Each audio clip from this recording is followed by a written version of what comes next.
Tamil news நேயர்களுக்கு வணக்கம். இன்றைய சிறப்பு நேர்காணலில் நம்மோடு இருந்திருப்பவர் திராவிட முன்னேற்ற கழகத்தினுடைய செய்தி தொடர்பாளர் மரியாதைக்குரிய ராஜா தமிழ்மாறன் சார். சார் வணக்கம். வணக்கம் தோழர். சார், திமுகவினுடைய தேர்தல் அறிக்கை மற்றும் வேட்பாளர்களுடைய பட்டியல் விரைவில் வெளியிடப்படும் என்று எதிர்பார்க்கப்படுகிறது. ஸோ இந்த ரெண்டும் முக்கியமான ஃபேக்டர். முதல்ல அந்த தேர்தல் அறிக்கை சம்பந்தமாக கேட்கலாம்னு நினைக்கிறேன். திராவிட முன்னேற்ற கழகம் எப்போதும் அந்த கதாநாயகன் என்று உங்களுடைய தேர்தல் அறிக்கையை சொல்லுவாங்க. உங்களுடைய ஓட் பர்சன்டேஜ் இன்க்ரீஸ் ஆவதற்கு இது ஒரு மிக முக்கியமான ஒரு ஃபேக்டர் அப்படின்னு கூட சொல்லுவாங்க. 2006 தேர்தல் போது உங்களுடைய தேர்தல் வாக்குறுதிகளுக்கு பெரும் வரவேற்பு பெற்றது. இந்த கலர் தொலைக்காட்சி, அப்போதைய மத்திய அமைச்சராக இருந்த ப. சிதம்பரம் அவர்கள் உங்களுக்கு நற்சான்றிதழ் வழங்கியிருந்தார். இப்போது தேர்தல் அறிக்கை பெரும் எதிர்பார்ப்பை தந்திருக்கிறது. இது பற்றி ஏதாவது எக்ஸ்க்ளூசிவான தகவல் இருக்கா சார்? லோடிங் திராவிட மாடல் 2.0. தமிழ்நாடு உலக அரங்கத்தில் ஒரு வளர்ந்த மாநிலமாக உருவாக வேண்டும். இதுதான் தலைவரனுடைய ஒரு லாங் டேர்ம் பிளான். அதற்கு அடிப்படை தேவைகள் இங்கே கல்வியை வழங்கணுங்கிறது தான் பகுத்தறிவு புகுத்துவதற்கான முதல் வழி. அறிவியல் இருக்கும், சட்டம் இருக்கும், மருத்துவம் இருக்கும், மக்கள் ஆரோக்கியமாக வாழ்வார்கள். இதுதான் கல்வியினுடைய பலம். அப்போ அடுத்த லெவல் ஆஃப் மாடல் ஸ்கூல்ஸ் ஏற்கனவே அறிவிச்சிருக்கக்கூடிய நிறைய திட்டங்களை நம்ம பார்த்தோம். அப்போ கல்வியில் நிறைய திட்டங்கள் நீங்கள் எதிர்பார்க்கலாம். ஏன்னா அவங்க அறிவிக்கிறதுக்கு மட்டும் நான் சொல்லக்கூடாது. என்ன ஸ்கோப்பாக இருக்குங்கிறத நான் சொல்லலாம். அவருடைய ஃபோக்கஸ் என்னவாக இருக்கும்னு சொல்லலாம். Uniform growth across the state. நீங்கள் எல்லா மாவட்டங்களுக்கும் ஒரு சிறப்பு அறிவிப்புகள் இருப்பதற்கான வாய்ப்புகள் உண்டு. ஒரு மாநிலத்தினுடைய வளர்ச்சி எல்லா மாவட்டங்களிலும் வளர்ச்சி இருந்தால் தான் ஆரோக்கியமாக இருக்கும். அது ஆல்ரெடி திராவிட மாடல் வெர்ஷன் 1ல் 4 ஜோன் பிரிச்சிருந்து 4 ஜோன்லேயும் ஈவனாக டேக்ஸ் ரெவன்யூஸ் கலெக்ட் ஆனது ஷோஸ் தட் யூனிவர்ஸலாக ஸ்டேட்டுக்கு க்ரோத் கொடுத்துருந்தார் நம்ம சிஎம்ங்கிறது. அது என்ஹான்ஸ் பண்ணுற அளவுக்கு இருக்கும். உறுதியாக பெண்களுக்கு முக்கியத்துவம் கொடுக்கின்ற வகையில் அவர்களுடைய அடிப்படை வாழ்வாதாரத்தை உறுதிப்படுத்துகின்ற நிலையில் அவர்களுடைய அத்தியாவசிய தேவைகளை அடுத்த கட்டத்துக்கு நகர்த்துவதற்கான அறிவிப்புகள் உறுதியாக இருக்கும்னு நம்பலாம். அப்போ ஒரு தொலைநோக்கு பார்வை திட்டம். இந்த திராவிட மாடல் 2.0 உறுதியாக சொல்கிறேன், மற்ற மாநிலங்கள் அடுத்து வருகின்ற தேர்தலில் இதில் பெரும் பங்கை எடுத்து அவங்க அறிவிப்பது மாதிரி சூழ்நிலை வந்தே தீரும். நீங்கள் எழுதி வச்சுக்கங்க. ஓகே, நிறைய surprises you can expect. Progressive politics இங்கே பாரதிய ஜனதா மாதிரி மத பிரிவினை தூண்டுகின்ற அரசியலை செய்யாது.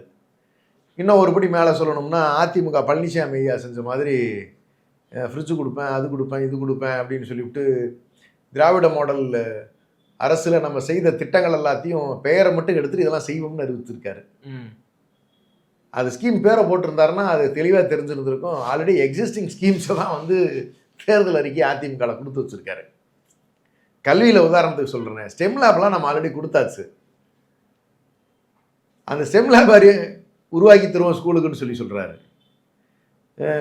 நேஷ்னல் எஜுகேஷன் பாலிசியில் எனக்கு பெரிய சர்ப்ரைஸ் இருந்துச்சுங்க. அதில் நேஷ்னல் எஜுகேஷன் பாலிசியில் நிறைய சரத்துகள் தமிழ்நாட்டினுடைய நலனுக்கு எதிராக இருக்கிறது.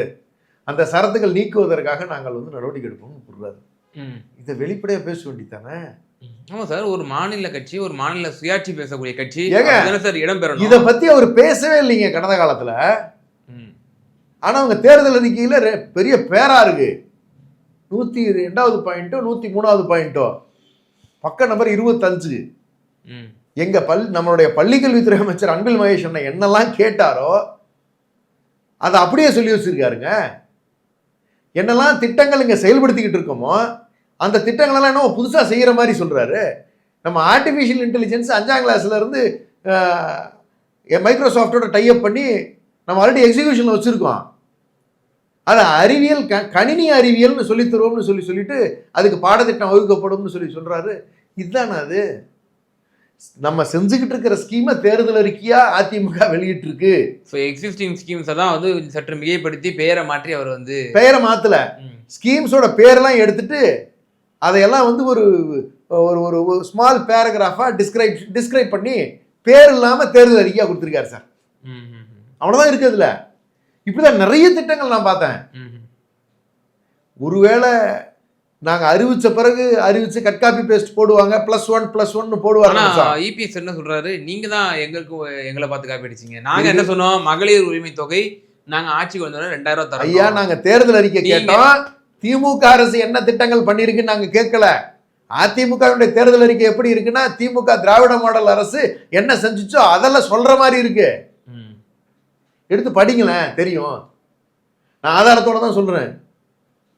101 இருந்து 109வது பாயிண்ட் வரைக்கும் எடுத்துங்க, கல்வித்துறையில் இருக்கு. நாம நம்ம வந்து நம்மளுடைய ஸ்டேட் எஜுகேஷன் பாலிசியில நம்ம வந்து பேரிடர் மேலாண்மைக்கும் நம்மளுடைய சுற்றுச்சூழல் பாதுகாப்புக்கும் நம்ம வந்து நடவடிக்கை எடுப்போம்னு சொல்லியிருக்கோம். அதை தேர்தல் அறிக்கையில் கொடுக்குறாரு. அது எப்படி அப்படி தேர்தல் அறிக்கையில் யாரு ப்ரிப்பேர் பண்ணா? ஆனா ஒரு விஷயம் நல்லது, திமுக அரசினுடைய திட்டங்களை, திராவிட மாடல் திட்டங்களை அப்படியே பிரதிபலிச்சிருக்காரு. அப்ப இந்த தடவை கட்காப்பி பேசி எதை பண்ணியிருக்காருன்னா, பேரை மட்டும் எடுத்துட்டு திராவிட மாடல் அரசினுடைய திட்டங்களை அதிமுக தேர்தல் அறிக்கை சொல்லியிருக்காரு. கூடவே வந்து இந்த ஃப்ரிட்ஜ் கொடுப்பேன், இந்த 2000 ரூபா கொடுப்பேன், அப்புறம் ஒரு 10,000 ரூபா கொடுப்பேன். ஆமா, ஒரு 60,000 ரூபாய்க்கு கூடுதலா வந்து ஒரு இது போட்டிருக்காரு. அவருக்கு என்ன வர்ற மாதிரி இருந்தா அதெல்லாம் செய்யணும். அவருக்கு எதிர்கட்சி தலைவராக இருக்கிறது மட்டும்தான் நோக்கமா இருக்கு. கட்சியை கைப்பற்றிக்கணும். கட்சி தேர்தல் எதிர்கொள்ளுதுன்னா தான் ஒரு முதல்வர் ஆக வேண்டும், மீண்டும் இந்த அடியில் ஏற வேண்டும். அந்த எண்ணம் இருந்திருந்தால் முதல் வேலை அவர் செஞ்சிருக்க வேண்டியது, அவர் கட்சியை விட்டு அவரை கட்சியை விட்டு வெளியே போனவங்க இருக்காங்கல்ல, அவங்களெல்லாம் திரும்ப அரவணைச்சிருந்தா கட்சி பலமா இருக்கும். அவங்க எல்லாத்தையும் நீங்க ஃபேக்டரா நீங்க துரத்திட்டு, இன்னைக்கு சசிகலா அம்மையார் வந்து ஒரு மிகப்பெரிய ஒரு ஒரு என்ன சொல்றது, எதிர்ப்பு சக்தியா மாறி இருக்காங்க அதிமுகவுக்கு. ராமதாஸ் எதிர்ப்பு சக்தியா அன்புமணி அவர்களுக்கு மாறி இருக்காங்க. இது எல்லாம் துரோகத்தால் சீரழிக்கப்பட்டவர்கள் அல்லது வந்து துரோகத்தால் வீழ்த்தப்பட்டவர்கள்னு கூட சொல்லலாமே. அவர்களெல்லாம் சேர்ந்து எதிர்வினை ஆற்றும் பொழுது வாக்கு வங்கி கடுமையாக அடி வாங்காதா? சார், இப்போ நம்ம தேர்தல் அறிக்கை எடுத்துப்போம். இப்போ பல சர்ப்ரைஸ் இருக்கக்கூடிய அம்சங்கள்லாம் வந்து உள்ளடங்கும் அப்படின்ற மாதிரியான நீங்களாம் பல விஷயங்கள் சொல்றீங்க. இப்போ அதே மக்கள் கேட்பாங்கல்ல, கடந்த தேர்தல் அறிக்கையில நீங்க வந்து பல விஷயங்கள் சொன்னீங்க, நீட் தேர்வை ரத்து செய்வோம்னு சொன்னீங்க, அது என்ன ஆச்சு அப்படின்னு கேட்பாங்க. பல விஷயங்கள் இப்போ உங்களுக்கும் அது வந்து பேக் ஃபயர் ஆகிறதுக்கு வாய்ப்புகள் இருக்கு. இப்போ இந்த தேர்தல் அறிக்கையில் இடம்பெறுமா நீட் தேர்வு வந்து ஒரே கையெழுத்து? வாய்ப்பே இல்லை. அதான் உங்களுக்கு வந்து திமுக அரசு வாக்குறுதிகள் மற்றும் சட்டமன்ற அறிவிப்புகள் ஒரு பார்வை. தேர்தல் வாக்குறுதிகள் மொத்தம் 505, செயல்பாட்டில் உள்ளவை 404, திட்டங்கள் நிதி நிலைமை காரணமாக தற்காலிகமாக செயல்படுத்த முடியாதவை 60, திட்டங்கள் அரசின் பரிசீலனையில் உள்ளவை அண்டர் டிஸ்கஷன் 40, திட்டங்கள் ஒன்றிய அரசின் நிதியுதவி மற்றும் அனுமதிக்காக காத்திருப்பு 37. இதுதான் வந்து லிஸ்ட். இதனுடைய விளக்கமா பாயிண்ட் பை பாயிண்ட் வந்து எங்களுடைய எக்ஸ் தளத்தில் பதிவிட்டிருக்கோம். நீங்கள் தாராளமாக எடுத்து பார்த்துக்கலாம். என்ன ஸ்டேட்டஸுங்கிறது, எத்தனாவது எங்களுடைய தேர்தல் அறிக்கையினுடைய எண் போட்டு பட்டியல் போட்டு தெளிவாக நம்ம வந்து கொடுத்துருக்கோம். சரியா? எதையும் மறைச்சு பேசுகிற பழக்கமோ இல்லை வந்து பொய் பேசுகின்ற பழக்கமோ திமுக காரங்கிட்ட கிடையாது. பாட்டாளி தலைவர் அன்புமணி என்ன சொல்றாரு, 87% வாக்குறுதிகளை நீங்க நிறைவேற்றவே இல்லை அப்படின்னு அவர் சொல்றாரு. பொய்யை மட்டுமே பேசுகின்ற அன்புமணி ராமதாஸுக்கு இது ஒன்றும் புதுசு இல்லை. அவங்க அப்பா கொடுத்த சர்டிபிகேட் ஒன்று இருக்கு பார்த்தீங்களா, பொய் மூட்டை, என்ன பொய் சொன்னான், மூட்டையா பொய் பேசுவான் அப்படின்னு சொல்லி நான் சொல்லலை சார். ராமதாஸ் ஐயா தன்னுடைய மகனுக்கு கொடுத்த சர்டிபிகேட்டு. அதனால அதை முக்கியத்துவமாக எடுத்துக்கவே தேவையில்லை. பெத்த தகப்பனுக்கு தெரியும் தான் பையன் எப்படிப்பட்டவன் அப்படிங்கிறது. இதோட உலகத்தில் ஒரு பெஸ்ட் சர்டிபிகேட் வாழ்நாளில் அரசியல் ரீதியா சார். அவர் சொன்னது அரசியல் ரீதியாக தான் சார் சொன்னாரு. அவன் பொய் மூட்டையா பொய் பேசுவான் சொன்னது யாரு? ஐயா ராமதாஸ், அந்த கட்சியினுடைய நிறுவனர் இல்லையா? அவரு தானே சொன்னாரு, வேற யாரும் சொல்லலையே. நீங்க கட்சி அப்பா மகங்கிறதெல்லாம் விட்டுருங்க. கட்சியினுடைய ஒரு நிறுவனர் அந்த கட்சியை இன்று கைப்பற்றி இருக்கக்கூடிய ஒரு சதிகாரரை பார்த்து சொல்லுகின்ற செய்தி. நீங்க மகனா கூட வச்சுக்காதீங்க சார். கிராமமா போய் அந்த கட்சியை உருவாக்குனது யாரு சார்? ராமதாஸ் ஐயா உருவாக்குனாரா, அன்புமணி உருவாக்குனாரா? அப்படி அவர் காடா சுத்திக்கிட்டு இருக்கும்போது அன்புமணி அவர்கள் எர்காடு ஸ்கூல்ல, மான்ஃபோர்டு ஸ்கூல்ல குளிர் காலத்துல நல்லா ஜம்முன்னு படிச்சுக்கிட்டு இருந்தார், ஏசியில உட்காந்துட்ட மாதிரி. எந்த சாமானியனுடைய வாழ்க்கை சிரமமாவது அவருக்கு தெரிஞ்சிருக்குமா? நேராக அவரை கூப்பிட்டு எம்பி ஆக்கிட்டு உடனே அமைச்சர், ஒன்றிய அரசுடைய சுகாதாரத்துறை அமைச்சர். யார் ஆக்குனது? ராமதாஸ் ஐயா ஆக்குனது, திமுக தயவுல. ஆமா, அது நீங்க அந்த ராமதாஸ் தகப்பனுக்கு துரோகம் நீங்க சொன்னீங்க. நான் அந்த வார்த்தை நான் திமுக கிரெடென்ஷியல்ஸ்க்குலாம் நம்ம அப்புறம் வந்துருவோம். அந்த நிறுவனர் ஆக்குனாரா இல்லையா? அந்த நிறுவனருக்கு நீங்க கொடுக்குற மரியாதை தானா? ஓகே, நம்ம அது புரிய வருது. அந்த பாமகவுடைய தலைவர் அன்புமணி அவர்களுடைய விமர்சனத்துக்கு அந்த பதில் விமர்சனமா வைக்கிறீங்க சார். இப்போ தேர்தல் அறிக்கை உங்களுடைய இது கதாநாயகனா இருக்கும். இது வந்து பெர்சன்டேஜை வந்து உயர்த்துவதற்கான ஒரு கூறுகளா இருக்கும்னு நீங்க அறுதிட்டு உறுதிபட சொல்றீங்க. இப்போ வேட்பாளர் இதுல வந்து எப்படி இருக்க போகுது? பலரும் பல செய்திகள் சொல்றாங்க. சீனியர்ஸுக்கெல்லாம் இந்த வாட்டி வந்து ஓய்வு வழங்கப்படும் அப்படின்ற விஷயம் சொல்றாங்க. அதே போல பலருக்கு தொகுதிகள் மாற்றி அமைக்கப்படும், பல இடங்கள் வந்து மாறக்கூடும் அவர்கள் அப்படின்ற விஷயம் சொல்றாங்க. இளைஞர்கள் இப்போ வந்து ஜெனரேஷன் மாறுது. திமுகவும் அடுத்த வெர்ஷனுக்கு போகணும்.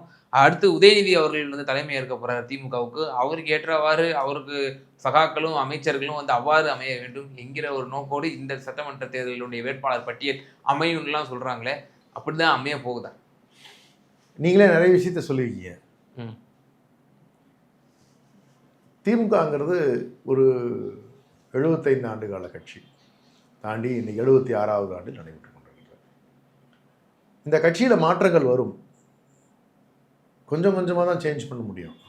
நீங்கள் பில்லர் டு பில்லர் உடனே தூக்கிட்டுலாம் மாற்ற முடியாது, மாற்றவும் மாட்டாங்க. டிரான்ஸ்ஃபர்மேஷன் ஃபேஸ்டு மேனரில் தான் நடக்கும். பகுதி வாரியாக தான் நடக்கும். கொஞ்சம் கொஞ்சமாக தான் பண்ண முடியும், பண்ணுவாங்க. புதியவர்களுக்கு உறுதியாக வாய்ப்புகள் இருக்கு.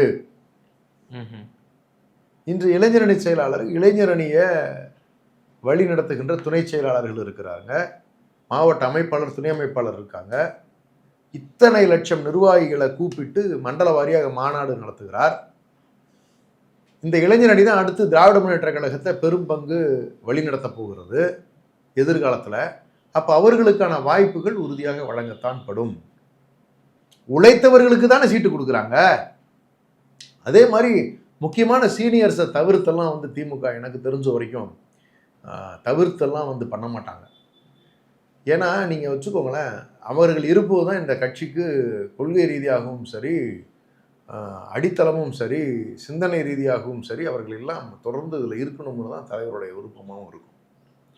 ஆனால் அந்த ஆஸ்பெக்ட்லையும் நாம தான் வந்து பொறுமையாக இருந்து, இளைஞர்களுக்கு ஒரு செய்தி என்னன்னா, அந்த மாவட்டத்தில் இருக்கக்கூடிய பெரியவர் இருக்கிறன்னு சொன்னால் அவர்கள் இருப்பதால் தான் இன்றைக்கி வந்து இந்த சமுதாயம் இவ்வளோ பண்பட்ட நாகரிகமாக இருக்குங்கிறத நம்ம கிராட்டிடியூடோடு திங்க் பண்ணணும். அப்போ அவர்கள் இருப்பதற்கான வாய்ப்புகளும் இருக்கும். அப்போ தலைவர் எடுக்கக்கூடிய எந்த முடிவாக இருந்தாலும் சரி, தலைவர் அடிக்கடி சொல்லுவாங்க, இந்த முறை இல்லைன்னா அடுத்த முறை வாய்ப்பு இருக்குன்னு நம்புங்க. ஏன்னா ஒரு தொகுதிக்கு 2.5 லட்சம் பேர்னு வச்சுக்கோங்களேன், ஒருத்தருக்கு தான் எம்எல்ஏ வாய்ப்பு கொடுக்க முடியும். பல இடங்களில் வந்து 2 ஒன்றியங்கள் இருக்கும். அதனை கட்சி ரீதியாக நாங்கள் 4 ஒன்றியங்களாக பிரிச்சுருப்போம், 5 ஒன்றியங்களாக பிரிச்சுருப்போம். நகராட்சி இருக்கும், பேரூராட்சி இருக்கும், நீங்கள் வந்து மாநகராட்சி இருந்தால் பகுதிகள் இருக்கும். அதில் ஒருத்தருக்கு தானே சார் கொடுக்க முடியும். இந்த முறை ஒரு 5 பேர் தகுதியானவர்கள் உறுதியாக இருப்பாங்க. ஒவ்வொரு தொகுதியிலையுமே பார்ட்டி ஐடென்டிஃபை பண்ண ஒரு 4லேருந்து 5 பேர் இருப்பாங்க. இந்த முறை வாய்ப்பு வழங்கியிருக்கு அப்படின்னு சொன்னால் அவர்களுக்கு இந்த வாய்ப்பை வழங்கி இருக்கிறது திராவிட முன்னேற்ற கழகம் தலைவர். இப்போ புதியவர்களுக்கு வாய்ப்பு வழங்கப்படுது அப்படின்னா, இப்போ உதாரணமாக இப்போ பொன்முடி அவர்கள் விருப்ப மனு கூட அளிக்கலை. அவர் திமுக தலைமைக்கு வந்து அவர் டெபாசிட் கட்டி இது பண்ணலை அவர். அப்போ அவர் இந்த முறையை போட்டியிடுவாரா அப்படிங்கிற ஒரு கேள்வி இருக்குது.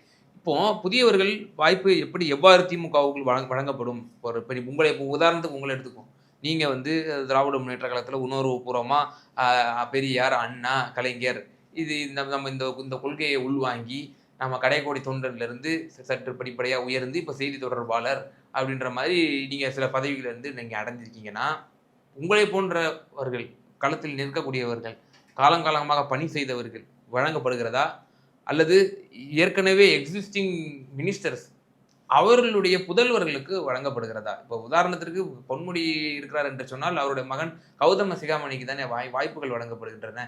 கே நேரு என்றால் அவருடைய மகன் அருண் நேருக்கு தானே வாய்ப்புகள் வழங்கப்படுகின்றது.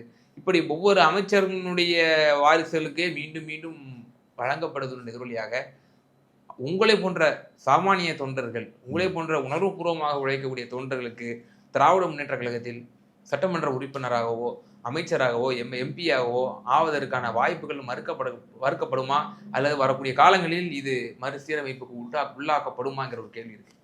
ரொம்ப சிம்பிள். 234 பேர் தான் எம்எல்ஏ ஆக முடியும். ம்.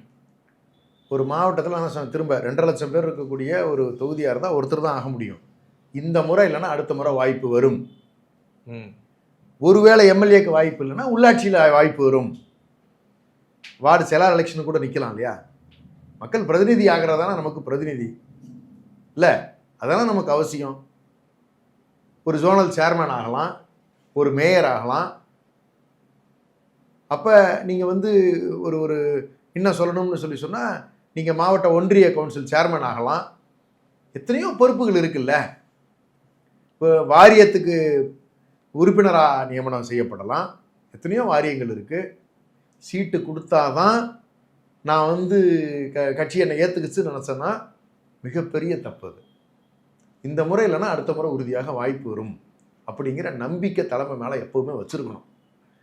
ஒருவேளை எம்எல்ஏ சீட்டு கிடைக்கலன்னா அடுத்த முறை எனக்கு உறுதியாக வேறு வாய்ப்பை தலைவர் வழங்குவாங்க அப்படிங்கிற நம்பிக்கை நமக்கு வேணும். நாம் மக்கள் பிரதிநிதி ஆவதற்காக ஒரு அங்கீகாரத்தை எதிர்பார்க்கிறோம்.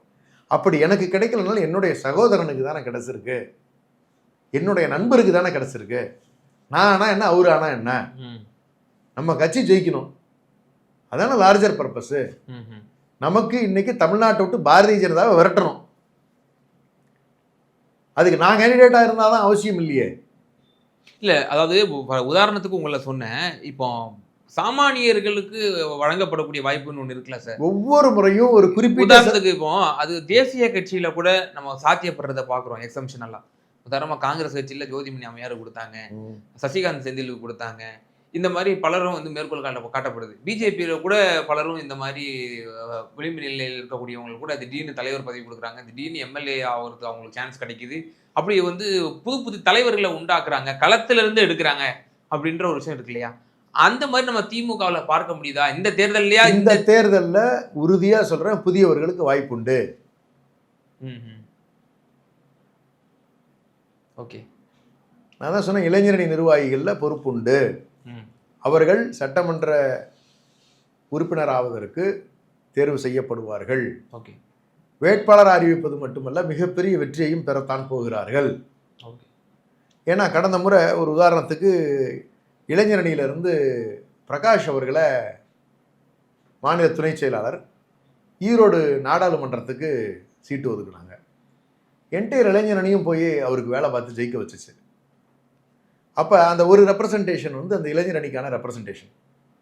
அது மாதிரி சட்டமன்றத்திலையும் சொல்கிறேன், இளைஞரணிக்கான ரெப்ரசன்டேஷன் உறுதியாக இருக்கும். புதியவர்களுக்கு வாய்ப்பு. அது வரைக்கும் பிரகாஷ் எந்த தேர்தலும் சந்திக்கவில்லை. அவர் சாமானியர் தானே சார், அவருக்கு என்ன பாரம்பரியம் இருக்கு? கிடையாது. இளைஞரணியில் ஈரோட்டினுடைய மாவட்ட அமைப்பாளராக இருந்து மாநில துணை செயலாளராக வந்தவர். அவருக்கு வாய்ப்பு வழங்குறது உங்களுக்கு சாமானியராக தெரியலையா? ஒரு சில எக்ஸப்ஷன் இல்லை. நான் தான் சொல்றேன்னு, லிமிட்டடாக தான் சேஞ்சஸை கொண்டு வர முடியும். ஒரே அமைப்பில் நீங்கள் கட்டமைப்பெல்லாம் அப்படி தூக்கி அரைச்சிட்டு புதுசாக வைக்கிறோம்லாம் சொல்ல முடியாது. கொஞ்சம் கொஞ்சமாக தான் சேஞ்ச் பண்ண முடியும். ஒரு 10%, 15%, 20% இன்ஃபியூஷன் இருந்துகிட்டே இருக்கும் பார்ட்டியில். ஒரே டைம் நீங்கள் 50 எடுத்தீங்கன்னா நீங்கள் அந்த ஸ்ட்ரக்சரை நீங்கள் டிஸ்டர்பே பண்ணக்கூடாது. கொஞ்சம் எலிமினேட் ஆகும், கொஞ்சம் இன்க்ளூட் ஆகணும், கொஞ்சம் எலிமினேட் ஆகும், கொஞ்சம் இன்க்ளூட் ஆகும். இந்த 5வது வருஷம் இப்போ வாய்ப்பு கிடைக்கலன்னா அடுத்து உள்ளாட்சியில் வாய்ப்பு கிடைக்கும், உள்ளாட்சி இல்லைன்னா நாடாளுமன்றத்தில் வாய்ப்பு கிடைக்கும். அப்போ ஒரு மனுஷன் தொடர்ந்து ஒரு 15 ஆண்டுகள் தன்னை நிலைப்படுத்தி இந்த கட்சியில் உறுதியாக உழைச்சாங்கன்னு சொன்னால் ஏதாவது ஒரு பாயிண்ட்ல உறுதியாக சொல்கிறேன் உங்களுக்கு வாய்ப்பு கிடைக்கும். ஓகே, ஆனால் அந்த நிதானமும் பொறுமையும் தேவை. ஏன்னா அது பெரிய கட்சி, 75 ஆண்டு காலம். நான் தான் சொல்கிறேன், பெரியவர்கள் இன்னும் நிறைய பேர் இருக்காங்க. இப்போ உங்கள் வீட்டில் உங்கள் தாத்தா இருக்காங்க, பெருசே நீ ஒதுக்கிட்டு சொத்தெல்லாம் எழுதி கொடுத்துருன்னு சொல்ல முடியுமா என்ன? நீங்கள் சொல்லுவீங்களா? நீ சும்மா வீட்டில் உட்காரும்பீங்களா? உருவாக்குனது அவரு, நீங்கள் இன்னைக்கு பேரன், அப்படி நகர்த்த முடியுமா? அது ஒரு குடும்பத்துக்கு நல்ல எடுத்துக்காட்டாக இருக்குமா? அப்போ ஒரு குடும்பத்தில் யோசிக்கும் போது கட்சியும் குடும்பமாக யோசிச்சோம்னு சொன்னால் அந்த நிதானமும் அந்த மரியாதை கொடுக்குற பழக்கமும் நமக்கு தேவையில்ல. தமிழர் பண்பாட்டில் அது இருக்குல்ல. மாற்றம்ங்கிற பேரில் இருக்கிற சிஸ்டமை, இருக்கக்கூடிய கட்டமைப்பை குலைச்சிடக்கூடாது, கொள்கைகளை சீரழிச்சிடக்கூடாது. மாற்றம்ங்கிற பேரில் ரொம்ப கேர்ஃபுல்லாக ஹேண்டில் பண்ண வேண்டிய விஷயம் இது. புதியவர்களுக்கு உறுதியாக வாய்ப்புகள் கொடுத்து கொண்டிருக்கிறார்கள் ஒவ்வொரு தேர்தலையுமே. இந்த தேர்தலையும் வேட்பாளர் பட்டியலில் எழுதி வச்சுக்கோங்க, சாமானியர்களுக்கு உறுதியாக வாய்ப்புகள் நிறைய உண்டு. நிச்சயமா சார். திராவிட முன்னேற்ற கழகத்தினுடைய கதாநாயகன் என்று சொல்லக்கூடிய அந்த தேர்தல் வாக்குறுதி மற்றும் கேண்டிடேட் லிஸ்ட் சம்பந்தமாக பல எக்ஸ்க்ளூசிவான தகவலை எங்கள் நேயர்களுக்கு பாருங்க. ரொம்ப நன்றி. நன்றி தோழர்.